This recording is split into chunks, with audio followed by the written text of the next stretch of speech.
अस्सलाम वालेकुम। आज का जो हमारा टॉपिक है वो कुछ एमसीक्यूज हैं रिसर्च से रिलेटेड, जो रिसर्च की बेसिक मेथोडोलॉजीज के ऊपर फोकस करेंगे और उन्हीं मेथोडोलॉजीज के ऊपर वर्कआउट कर हम लोग जो है जाएंगे। हम ये प्रीवियस लेक्चर्स में तमाम चीज़ें पढ़ चुके हैं, कुछ न्यू चीज़ें भी आएंगी और चीज़ों को भी रिकवर करने की कोशिश करेंगे। तो स्टार्ट करते हैं। हमारे पास इस वक्त टोटली 50 एमसीक्यूज हैं और उन तमाम एमसीक्यूज को हम गो थ्रू करेंगे। हमारी चीज़ें रिकॉल भी हो जाएंगी और कुछ चीज़ें न्यू भी होंगी, तो दोनों चीज़ों को बाय।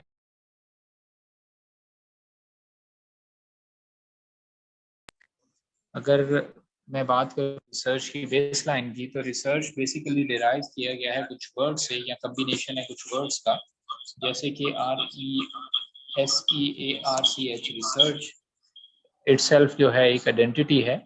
तो रिसर्च का जो आर है उसका क्या मतलब है या वो क्या मीनिंग रखता है, ये हम आज देखेंगे। तो रिसर्च जहाँ पर भी आए तो इट्स मीन के रिटेन करना किसी भी चीज़ को।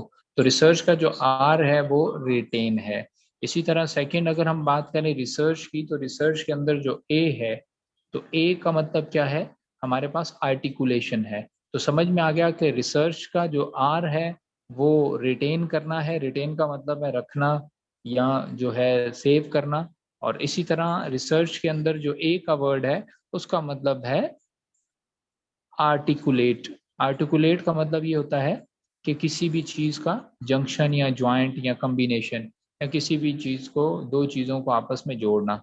तो समझ में आया कि रिसर्च क्या करता है, नॉलेज को रिटेन करता है और नॉलेज को क्या करता है, एक नॉलेज को दूसरे नॉलेज के साथ कनेक्ट करता है, उसके साथ ज्वाइन करता है, उसके साथ आर्टिकुलेशन का वर्क करता है। थर्ड जो एमसीक्यूज है वो है कि रिसर्च का जो वर्ड है वो कौन से लैंग्वेज से लिया गया है। तो आप ये समझें कि ये रिसर्च की डेफिनेशन ही आपको दे रहा है कि अगर आपसे कोई पूछे कि what is the definition of a research, so you can say research, the word research derive from a Latin word. क्योंकि रिसर्च कौन सी जुबान से लिया गया है, लातीनी जुबान से लिया गया है। So then you can go toward that the word research, the R mean is that to retain anything, and in the word of research A means to articulate the knowledge or anything। तो इस तरह क्या होगा, आपकी एक definition बन जाएगी। Then we go toward the fourth MCQs, who define the research as systematized efforts to gain new knowledge। कौन सा ऐसा जो है साइकोलॉजिस्ट कह लें या थ्योरिस्ट कह लें या जो है रिसर्चर कह लें, किस रिसर्चर ने, किस जो है जो थ्योरिस्ट ने रिसर्च को सिस्टमैटिक एफर्ट्स कहा था। और सिस्टमैटिक एफर्ट्स भी ऐसा जिसके थ्रू क्या किया जा सकता हो, न्यू नॉलेज गेन किया जा सकता हो। तो ये बात हम बारहा कर चुके हैं अपने लेक्चर्स के अंदर भी, कि research means to get something new, to gain something new, to build something new, to stablish something new. तो अब न्यू जो है वो ऑब्वियसली रिसर्च की ही रिजेम्बलेंस है। तो अब ये किसने इसको इस तरह डिफाइन किया, ये रेडमैन और मॉरी जो है एक रिसर्चर थे, उन्होंने रिसर्च की डेफिनेशन ये की थी कि सिस्टमेटाइज्ड यानी सिस्टम के तहत, एफर्ट्स के तहत, यानी सिस्टमेटिक एफर्ट्स जो हैं जिनके जरिए से न्यू नॉलेज गेन किया जा सकता हो, उसको रिसर्च का नाम दिया। और ये कौन थे researcher, Redman and Mory. Then we go toward the next MCQ, that is the fifth one. Which of the following is the objective of the research? अब देखें जी, वो कह रहा है कि कौन सा रिसर्च का ऑब्जेक्टिव है। यानी ऑब्जेक्टिव का मतलब आप ये कह लें कि मकसद क्या है, या ऑब्जेक्टिव की पर्पस क्या हो, ऑब्जेक्टिव का पर्पस भी कंसीडर कर सकते हैं। तो रिसर्च का ऑब्जेक्टिव ये है to become a familiar with the phenomena. Phenomena क्या होता है, कोई भी चीज जो रियल के अंदर है उसकी रियलिटी को देखना फिनोमिना कहलाता है। यानी एक चीज है, सन है तो सन हॉट है तो वो क्यों है, या कोई भी वेदर है तो वेदर के अंदर कोल्ड होता है तो क्यों होता है, जब सन जो है at the level of your head होता है तो क्यों इतना टेम्परेचर हाई होता है। अब ये सारी चीजें क्या नेचर है, नेचुरल है। जब भी वाटर को टच किया जाता है तो हैंड जो है वो वेट हो जाते हैं, ये नेचुरल फिनोमिनाज हैं। तो नेचुरल फिनोमिनाज पर बात करना मतलब जब आप नेचुरल फिनोमिना को या किसी भी फिनोमिना से रिलेट होते हो तो वो रिसर्च में होता है। यानी रिसर्च का मतलब अब यही है कि जो नेचर है, नेचर के ऊपर बात करना, क्या है नेचर, क्या है, क्यों है, कैसे है, किस वजह से है, वो रिसर्च में ही आता है। जाहिर सी बात है, जब आप क्वेश्चन करते हो कि ये क्या है, क्यों है, कैसे है, तो वो रिसर्च ही है। फिर वो दूसरी बात कह रहा है कि रिसर्च में आप क्या करते हैं, to test a hypothesis of the causal relationship between the variables to determine। अब मतलब आप एक हाइपोथेसिस बनाते हैं और उस हाइपोथेसिस में क्या करते हैं, कुछ वेरिएबल्स के दरमियान में ताल्लुक बताते हैं। अब हाइपोथेसिस क्या होता है, अल्टरनेट हाइपोथेसिस है और नल हाइपोथेसिस है। अब नल हाइपोथेसिस का मतलब क्या है कि देयर इज रिलेशन, जो है देयर इज रिलेशन बिटवीन। अब फर्ज करें आप कोई भी जो है रिसर्च टॉपिक को ले रहे हैं, आप कह रहे हैं कि जो सीपीआर ट्रेनिंग है वो करने से जो है किसी भी स्टूडेंट की या नर्सिस की परफॉर्मेंस अच्छी हो जाती है। तो अब एक चीज क्या है, सीपीआर ट्रेनिंग है, दूसरा वेरिएबल क्या है, नर्सिस है। तो उन दोनों का रिलेशन आप देखते हैं, यानी हाइपोथेसिस बनाते हैं कि there is relation between the CPR training and the nurses. और दूसरा हाइपोथेसिस क्या बनाते हैं, no there is no any relation between the training of the nurses and the training of the CPR and the nurses. तो अब आपने hypothesis बनाया और उसके दरमियान में ताल्लुक का जाहिर किया। यानी हाइपोथेसिस ऑब्वियसली ये क्या है, रिसर्च का एक बेसिक पार्ट है। तो ऑब्वियसली हम ये कह सकते हैं कि ये भी रिसर्च के अंदर होता है। देन लास्ट थिंग क्या कह रहा है, to determine the frequency with which something occur और with it associated with something else. वो कह रहा है कि कोई भी ऐसी चीज को डिटरमाइन किया जाता है जिसके अंदर कोई भी चीज होती है, मतलब to determine the frequency with which something occur, मतलब कोई भी ऐसी चीज जिसके अंदर कोई भी चीज मौजूद है। यानी फ्रीक्वेंसी का मतलब यहाँ पर ये कि नंबरिंग की बात की जाती है। मिसाल के तौर पे जो है हम कहते हैं कि ये कितने किलोमीटर का डिस्टेंस कवर करता है, तो अब वो किलोमीटर की जो डिस्टेंस कवरिंग है वो फ्रीक्वेंसी है। अब अगर फर्स्ट करें 1 मिनट के अंदर इतना किया है, 2 किलोमीटर डिस्टेंस की है, और दूसरे मिनट के अंदर उसने 3, और चौथे मिनट में या तीसरे मिनट में उसकी जो है डिफरेंस आया, तो वो तमाम मिनट्स को प्लस जब किए जाता है किलोमीटर्स को, और मिनट्स को प्लस किए जाते हैं, तो वो उसकी फ्रीक्वेंसी कहलाती है। मिसाल के तौर पे दिन के अंदर 4 घंटे आपकी जो है क्लासेस होती हैं। अब 4 घंटे क्लासेस का मतलब ये है कि जरूरी नहीं कि 4 घंटे कंटिन्यू आपकी क्लास हो। तो आपकी टाइमिंग फ्रीक्वेंसी क्या 4 आवर है। अब 4 आवर के बाद आप देखते हैं कि क्लास टाइमिंग कितनी है। अब जाहिर सी बात है 4 आवर में कहीं 30 मिनट्स की ब्रेक होगी। तो आपकी फ्रीक्वेंसी फॉर द क्लासेस क्या है, 3 आवर्स एंड 30 मिनट्स। तो अब फ्रीक्वेंसी यहाँ पर यही बात की जा रही है कि आप इस चीज को डिटरमाइन करते हो कि जिसमें कोई भी चीज जो है एसोसिएट करती है दूसरी किसी चीज से। अब जैसे हमने हाइपोथेसिस की बात की है, तो ये भी एसोसिएशन है, ये भी रिलेशन है। तो मतलब समझ में आया कि ये तीनों चीजें ऐसी हैं जो कि रिसर्च के अंदर हम करते हैं। थर्ड ऑप्शन जो है यहाँ पर सी लिखा हुआ है, you have to consider it as a D because C is here. तो डी ऑप्शन ये है कि ऑल ऑफ अबव। तो वो कह रहे हैं कि रिसर्च के अंदर ये इसमें से कौन सी चीजें होती हैं। जब हमने कह दिया कि ये तीनों चीजें होती हैं, तो उसके बाद हमें समझ में आया कि तीनों चीजों के बाद एक आंसर दिया जा रहा है, और वो आंसर है ऑल ऑफ अबव। तो इट्स मीन कि इसका ऑप्शन जो है बेस्ट ऑप्शन क्या होगा, ऑल ऑफ अबव होगा। तो हमारा यहाँ पर आंसर क्या है, all of above. Then he is asking about the research. What is the research? Basically क्या है? Research is basically what is that? तो बेसिकली रिसर्च एक मेथड है। ऑब्वियसली रिसर्च के अंदर मेथड्स होते हैं, बहुत सारे मेथड्स, जैसे क्वालिटेटिव मेथड है, क्वांटिटेटिव मेथड है, इसी तरह जो है क्वाजी एक्सपेरिमेंटल है, और प्री टेस्ट पोस्ट है, इंटरवेंशनल है। तो ऑब्वियसली एक मेथड है। मतलब आप रिसर्च करेंगे तो कैसे करेंगे, ये चीज तो होगी, ठीक है। रिसर्च के अंदर क्या किया जाता है, एक मेथडोलॉजी इस्तेमाल होती है। रिसर्च क्या करता है, सर्च करता है ट्रुथ को। जाहिर सी बात है रिसर्च की ही इसीलिए जाती है, what is the right, what is the wrong, what is actually it is and what it should not be. तो जब रिसर्च आप ट्रुथ कर रहे हैं तो ये भी रिसर्च में आपका काम है। और फिर थर्ड ऑप्शन ये बता रहे हैं कि सिस्टमैटिक एक्सप्लोरेशन ऑफ फैक्ट्स। अब फैक्ट्स क्या होता है, हकीकत की बात करते हैं। एक सिस्टम के तहत आप एक्सप्लोर करते हैं फैक्ट को, तो ये भी बात दुरुस्त है। तो समझ में आया कि रिसर्च तीनों चीजें हैं। अगर ये तीनों चीजें हैं तो इसका राइट ऑप्शन क्या होगा आपके पास, all of above. Then we have the question number 7। A test of research aptitude for candidates of UGC NET is aimed अब वो कह रहा है कि ये एक टेस्ट है, आप यहाँ पर यूजीसी को छोड़ के एनटीएस कर लें या एसपीएससी कर लें या एफपीएससी कर लें।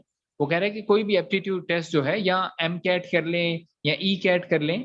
तो वो कहना ये चाह रहा है कि एक ऐसा टेस्ट जो कि एप्टीट्यूड टाइप हो, और वो किसी भी मतलब कैंडिडेट्स का किसी भी फील्ड में हो। मतलब मेडिकल में है तो एम कैट है, इंजीनियरिंग में है तो ई कैट है, या जो है एनटीएस का टेस्ट है, गेट है, ग्रेजुएट असेसमेंट टेस्ट है, वट एवर इट इज।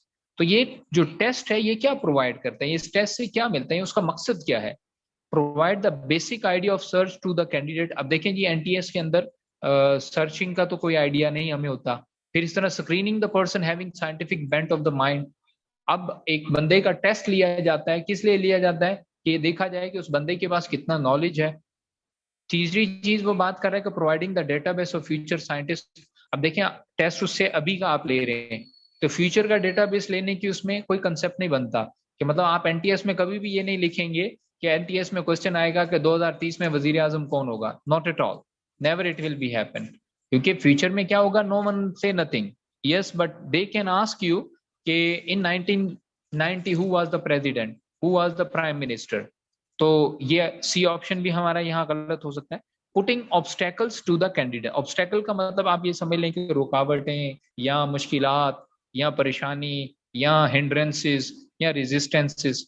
तो भाई आप अब जो टेस्ट ले रहे हैं, तो टेस्ट लेने का मकसद ना तो ये है कि उसकी जो सर्च है वो देखी जाए, ना तो ये मकसद है कि फ्यूचर में उसका आइडिया क्या है, या फ्यूचर में साइंटिस्ट कैसा होगा या क्या होगा, ये भी कोई आइडिया नहीं है। ना ही उसके रास्ते में कोई जो है ऑब्स्टेकल्स या हिंड्रेंस या ब्लॉकेज बनानी है।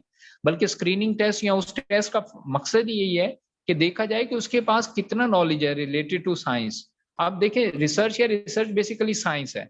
साइंस क्या है? कोई भी चीज, किसी भी चीज का मुशाहिदा, नजरिया या उसके ऊपर जो प्रैक्टिस है वो उसकी रिसर्च है। तो साइंस क्या है? साइंस भी क्या है?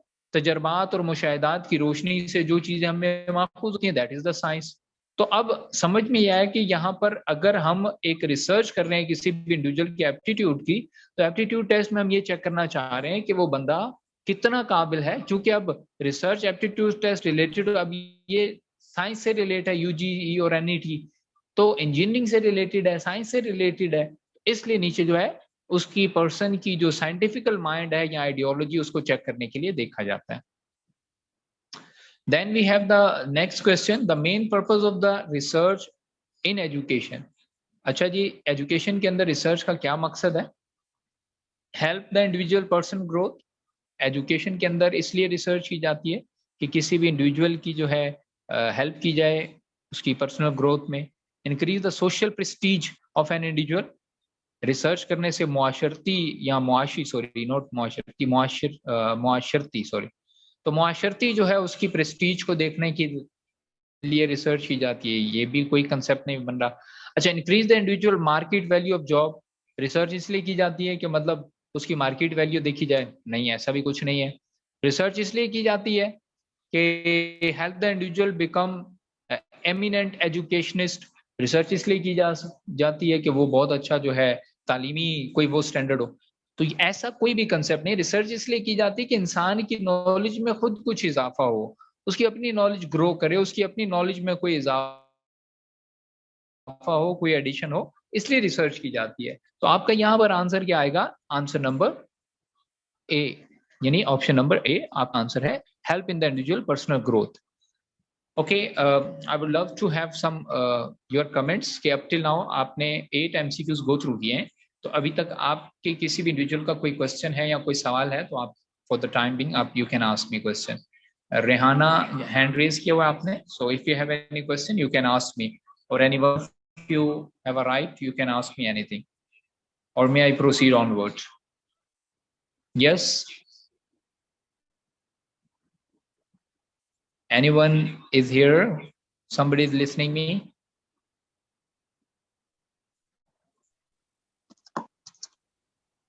Yes, Farida? जी सर, समझ आ रहा है। जी सर, समझ आ रहा है। यस यस सर, समझ आ रहा है, आप कंटिन्यू करें। सर मुझे Okay. भी आ रहा है। Okay. जी sir. So we are moving toward the question number 9. Question number 9 में ये क्वेश्चन कर रहा है, where is the objective observation used. Objective observation कहाँ इस्तेमाल की जाती है?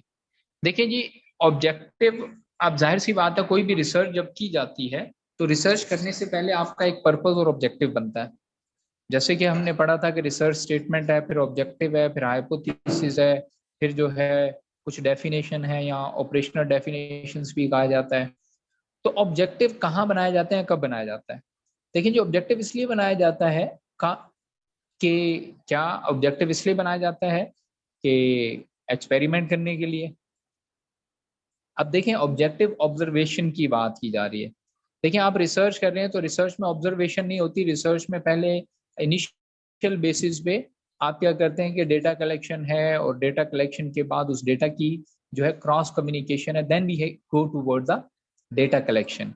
बट यहाँ पर सिंपली ये डिस्क्राइब करना चाहता है कि ऑब्जेक्टिव ऑब्जर्वेशन कब इस्तेमाल होती है। तो ऑब्जेक्टिव ऑब्जर्वेशन आप ये जहन में रखें हमेशा कि ये नॉर्मल बिहेवियर में नहीं होती। मतलब आप ऐसे बिल्कुल रिलैक्स बैठे हुए तो आप किसी चीज को ऑब्जर्व नहीं कर रहे, और किसी सिचुएशन, मतलब हर सिचुएशन में ऑब्जर्वेशन आपकी काम नहीं कर रही होती। जब आप अलर्ट होते हैं, सीरियस होते हैं, एक्टिव होते हैं, या किसी भी चीज को परफॉर्म कर रहे होते हैं, तब ही आप किसी भी चीज को अच्छे से ऑब्जर्व कर सकते हैं। तो ऑब्जेक्टिव ऑब्जर्वेशन जो है वो आपकी ज्यादातर जो है कंडक्टिंग एक्सपेरिमेंट्स में आती है। और एक्सपेरिमेंट्स में क्या होता है एक्चुअली, आप डायरेक्टली इन्वॉल्व होते हो किसी भी एक्टिविटी के अंदर, तो उस डायरेक्ट इन्वॉल्वमेंट की वजह से क्या होता है कि आपकी प्रॉपर जो ऑब्जेक्टिविटी है या ऑब्जर्वेशन है वो एक्टिव रहती है।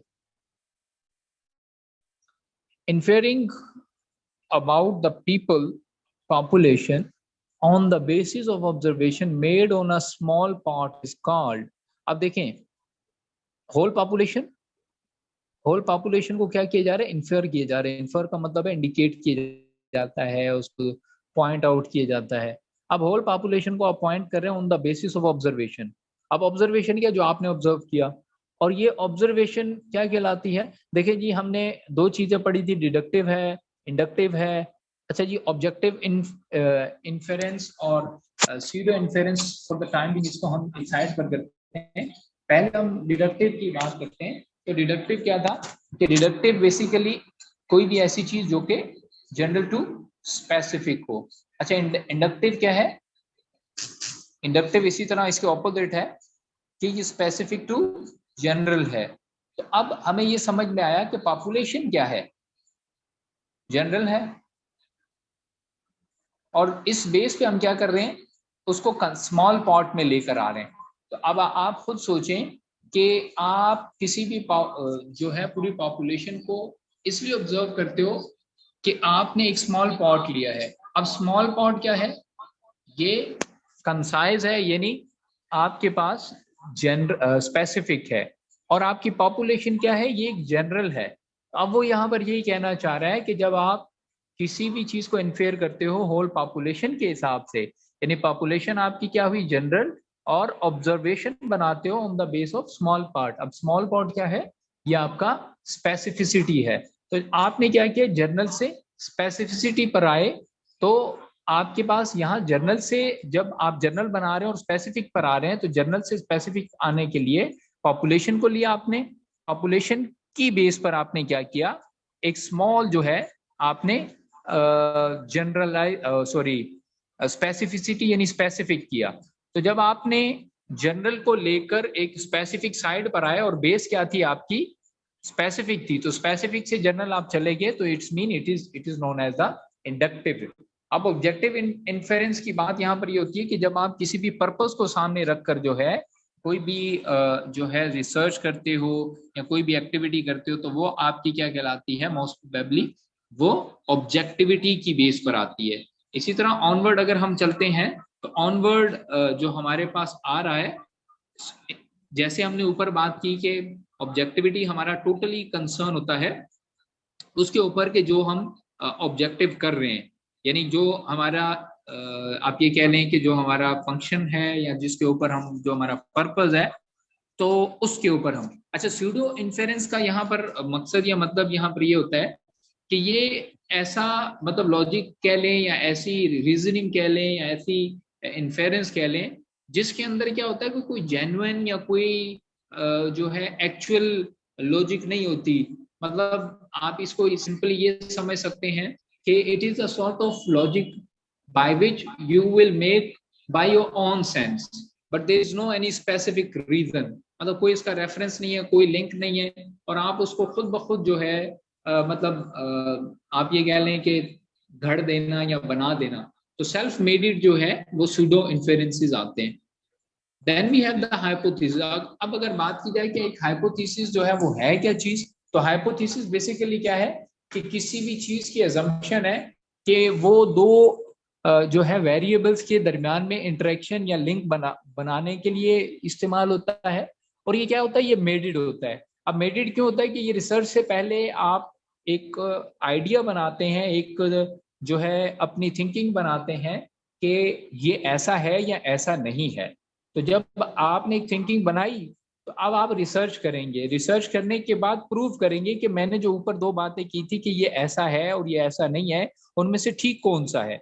ये लिंक है तो ठीक है, ये लिंक नहीं है तो गलत है। तो ये जो हाइपोथेसिस होता है, अगर इसकी डेफिनेशन हम देखें तो ये टेंटेटिव स्टेटमेंट होता है। अब टेंटेटिव स्टेटमेंट का मतलब ये है कि ऐसा स्टेटमेंट कि जो अप एंड डाउन हो सकता हो, जो वेरी हो सकता हो, जो फ्लक्चुएट हो सकता हो, जिसको चेंज किया जा सकता हो। It is a tentative statement whose validity still to be tested.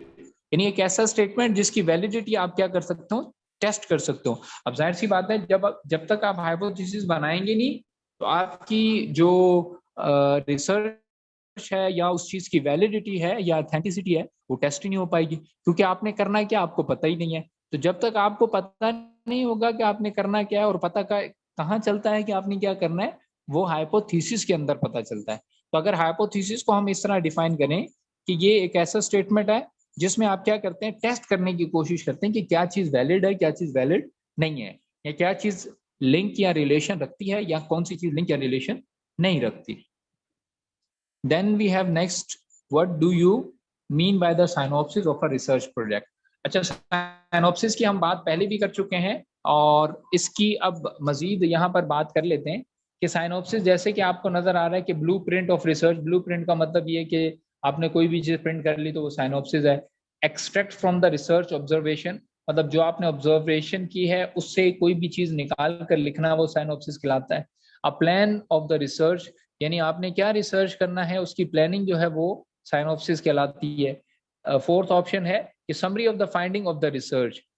Synopsis में आप क्या करते हैं, जब आप लिटरेचर रिव्यू कर लेते हैं तो उस लिटरेचर रिव्यू के बाद आप क्या करते हैं, उन तमाम चीज़ों को एक जगह पर इकट्ठा करते हैं, उन तमाम चीज़ों को जो है कंपेयर करते हैं, टैली करते हैं, और उसकी कंपैरिजन और टैली जो है वो क्या कहलाती है, समरी।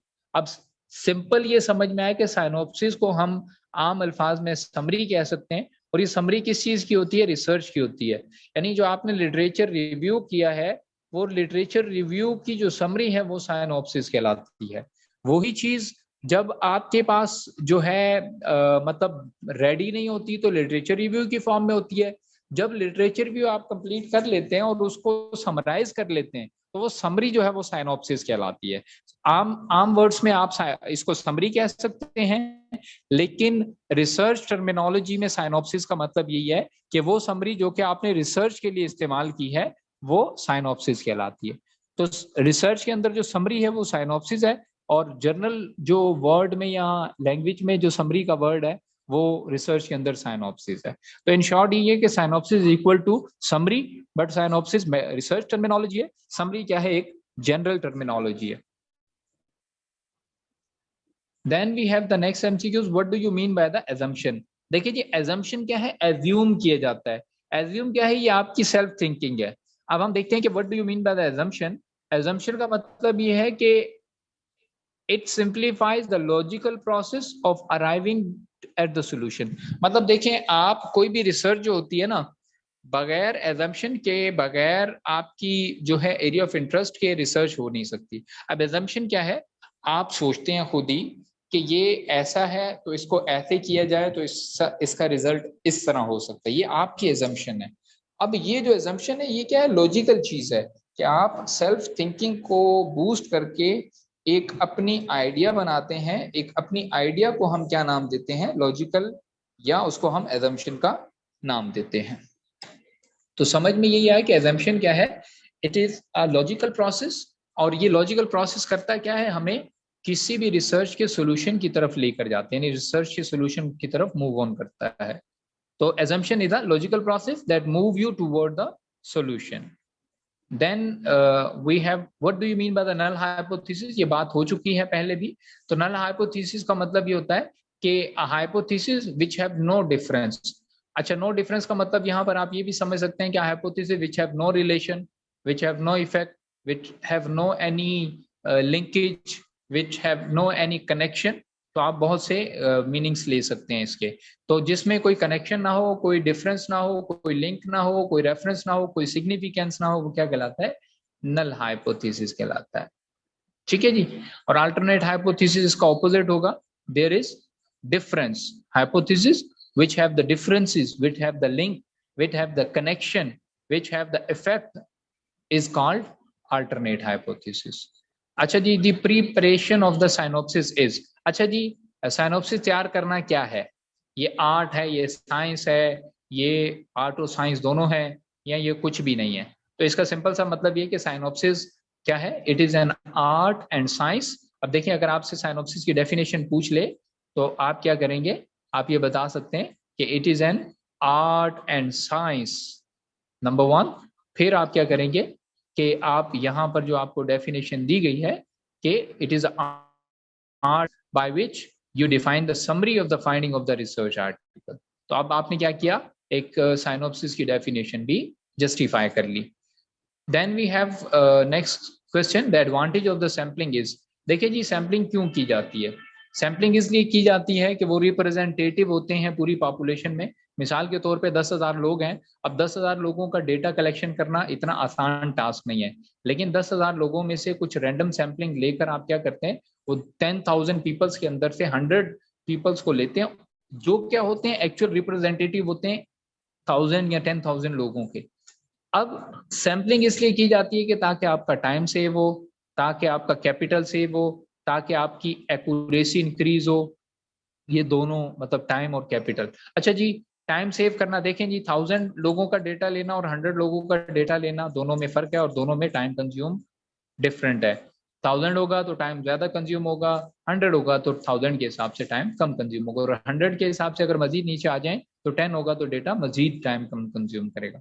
कैपिटल सेविंग का मतलब यहाँ पर ये है कि अब जाहिर सी बात है 1000 लोगों का सैंपल ले रहे हैं आप, तो 1000 लोगों के लिए फॉर्म, कंसेंट फॉर्म और सर्वे फॉर्म और जो है क्वेश्चनर फॉर्म आपको प्रिंट करना पड़ेगा, टाइम निकालना पड़ेगा, तो कैपिटल इसमें भी इन्वेस्ट होता है।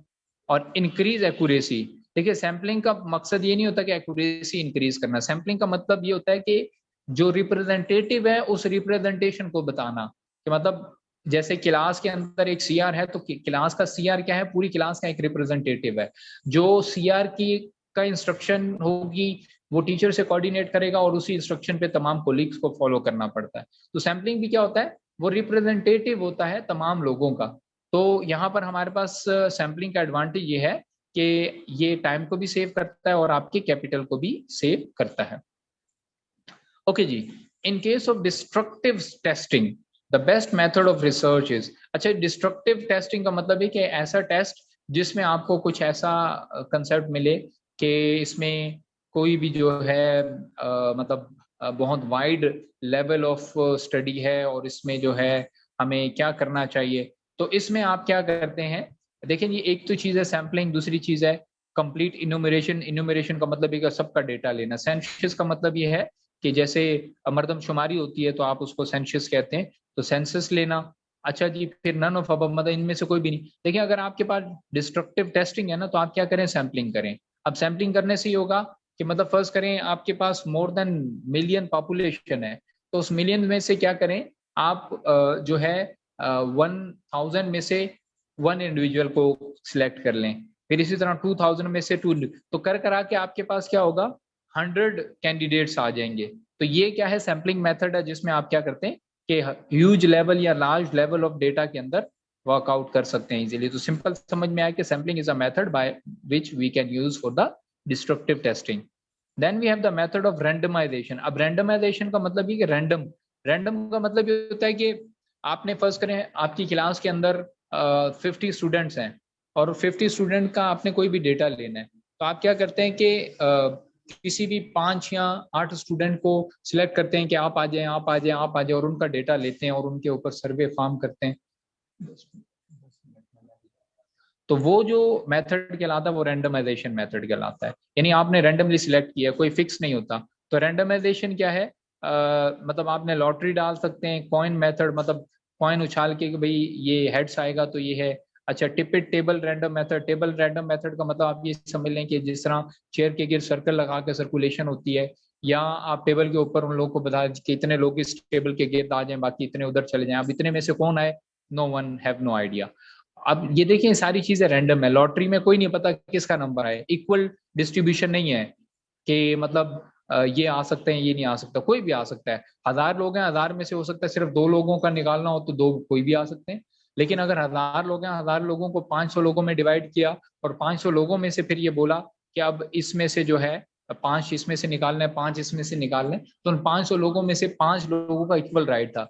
लेकिन अगर आपने 1000 लोगों का निकाला, हो सकता है शुरू के 100 लोगों में से 5 लोग निकल जाएं और बाकी 900 लोगों का कोई भी ना। तो रैंडमाइजेशन सिंपल ये समझें कि आप रफली जो है डेटा लेते हैं और उसको फाइनलाइज करते हैं। अच्छा जी, एडवांटेज क्या होता है रैंडम सैम्पलिंग का? एडवांटेज ये होता है कि ये टाइम सेविंग करता है, सिंपल ये समझ लें कि ये आपकी टाइम को क्या करता है, ज्यादा कंज्यूम नहीं करता, टाइम आपकी सेव कर लेता है। तो आप इसको यही कह सकते हैं कि ये क्या है, टाइम कंज्यूमिंग है। और इसके सारे जो एडवांटेज लिखे हुए ये तमाम एडवांटेज क्या है, ये इसी के अंदर आते हैं। फिर इसी तरह नेक्स्ट हमारे पास क्या है कि टिपिट बॉल या टिपिट टेबल जिसे हम कहते हैं। तो टिपिट टेबल क्या है? Tippett table is a random digit Tippett used in the statistical investigation, used in the sampling methods।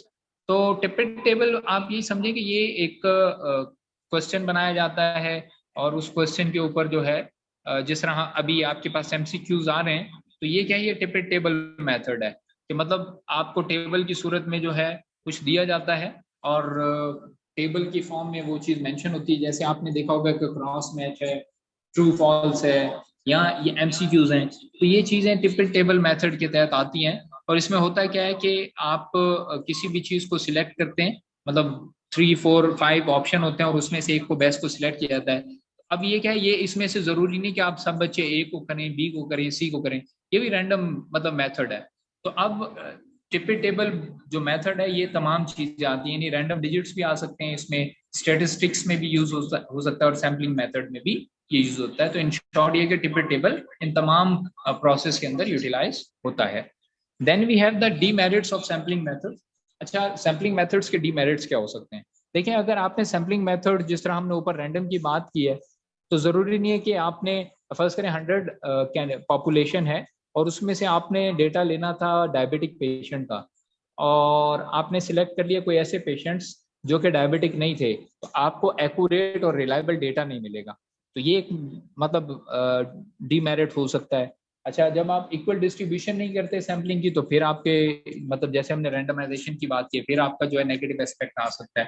तो डीमेरिट्स क्या हो सकते हैं कि सैम्पलिंग एरर आ सकता है, एडुकेसी जो है उसमें एरर आ सकता है, और नॉन यूनिफॉर्मिटी मतलब एक जैसा जो यूनिफॉर्मिटी है या सिमिलैरिटी है वो नहीं आ सकती। तो जाहिर सी बात है जब सैम्पलिंग आपकी होती है तो अगर ऑथेंटिसिटी तो ये है कि जितने लोग हैं जितनी पॉपुलेशन है सबका डेटा लिया जाए, लेकिन अगर आप सैम्पलिंग कर रहे हैं तो जाहिर सी बात है वो जो सैम्पलिंग आपने की है जरूरी नहीं कि वो आपको वही चीज दे सके जो आपको चाहिए। तो that's it from my side. Total 50 MCQs हैं